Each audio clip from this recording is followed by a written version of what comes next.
राहुल गांधी वैसे यात्राएं इतनी कर रहे हैं, आप कह रहे हैं कि ये वाली जो यात्रा है इसका टाइमिंग उन्होंने सही नहीं चुना, लेकिन जो सियासी तपस्या वो कर रहे हैं उसका फल उन्हें मिले, उसके लिए एक आप उनको क्या गुरु मंत्र देना चाहते हैं? I have observed over last 15 years of his political journey as a student.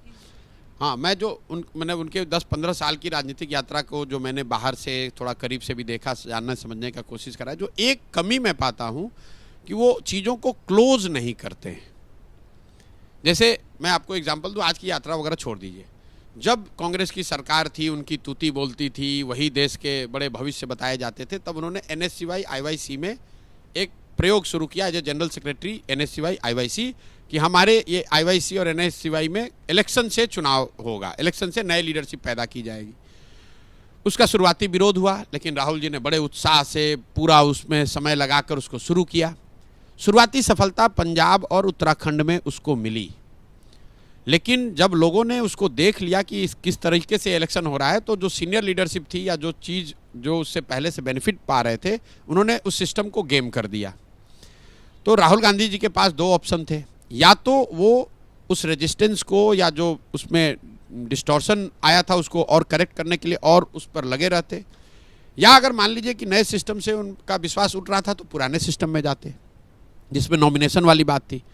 हुआ क्या, ना वो नए सिस्टम को उन्होंने आगे बढ़ाया, ना पुराने पर वापस गए। नतीजा क्या हुआ, NSCY IYC कंप्लीटली बर्बाद हो गई 10 साल में। और इस तरह मैं आपको 20 ऐसी घटना बता सकता हूं जहां पर राहुल गांधी ने बड़े उत्साह से कोई काम शुरू किया, शुरुआती दिनों में उसको बैक किया, कम व्हाट में वी विल डू दिस, और फिर जैसे ही रेजिस्टेंस आया, जैसे ही सेटबैक लगा, जैसे ही परेशानी आई, तो या तो फिर मुश्किल का सामना नहीं कर पाते हैं। नहीं, मुश्किल का सामना करने की बात नहीं, सामना तो कर रहे हैं। हाँ। लेकिन जब परिस्थिति विपरीत होती है तो मैदान छोड़ के भाग जाते हैं। मतलब उस पर अनिर्णय की स्थिति हो जाना। मैदान छोड़कर भागे नहीं है, अनिर्णय की स्थिति कि भाई मुझे इलेक्शन वाले फॉर्म में जाना है या पुराने फॉर्म में जाना है, ये निर्णय ले लो। अगर ये निर्णय ले लोगे तो सही या गलत कुछ फायदा होगा, अगर आप अनिर्णय में रहेंगे तो दोनों का ही नुकसान, दोनों साइड से नुकसान हो रहा है। और ये उनके पूरी राजनीतिक यात्रा का मैंने पैटर्न देखा है। अब कांग्रेस तो राहुल गांधी के ही हाथों में है, तो 14 की तरह और ज़्यादा डेसिमेट होते हुए हम देखेंगे 24 में कांग्रेस को, या 19 में जो हल्का सा ग्राफ बढ़ा था 14 के बाद, उस दिशा में आपको लगता है? 19 में ग्राफ बढ़ा कहाँ था भाई, आप लोग देखिए, जो कांग्रेस को सीटें 19 में आई थी जी, वो केरल से आई, तमिलनाडु से आई और पंजाब से आई।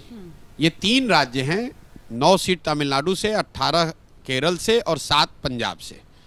तो 2/3 करीब 2/3 कांग्रेस के जो MP आज हैं वो 3 राज्यों से आते हैं। ये कोई भी राज्य ऐसा नहीं है जहां कांग्रेस ने बीजेपी से लड़के उनको हराया हो। केरल में आप लेफ्ट को हराए, तमिलनाडु में आप AIADM को हराए और वो भी DMK अलायंस में, और पंजाब में आपने अकालियों को हराया।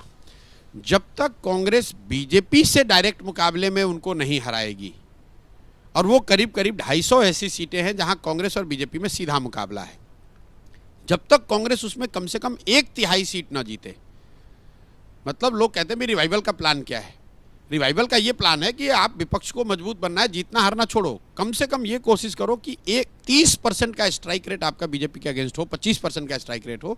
अभी कांग्रेस का स्ट्राइक रेट बीजेपी के अगेंस्ट 14 और 19 दोनों में सिंगल डिजिट में है। अगर वो 10 सीट लड़ते हैं तो उसमें 1 या 2 जीतते हैं। जिस दिन वो 10 में 3 या 4 जीतने लगेंगे, अपने आप आपको रिवाइवल दिखेगा। जैसे ही घड़ी का काटा दोपहर 2:30 पे आए, बबीता जी का दिल सास बहू साजिश के लिए मचल जाए। और ये है इनकी बहू, पूरे दिन ऑफिस की टेंशन हो जाए गॉन जब ये करें अपना फेवरेट शो फ्री टाइम पे ऑन। इनकी तरह आप भी देखिए अपना फेवरेट शो अपने टाइम पर, और डाउनलोड कीजिए ABP लाइव ऐप अपने स्मार्ट टीवी पर।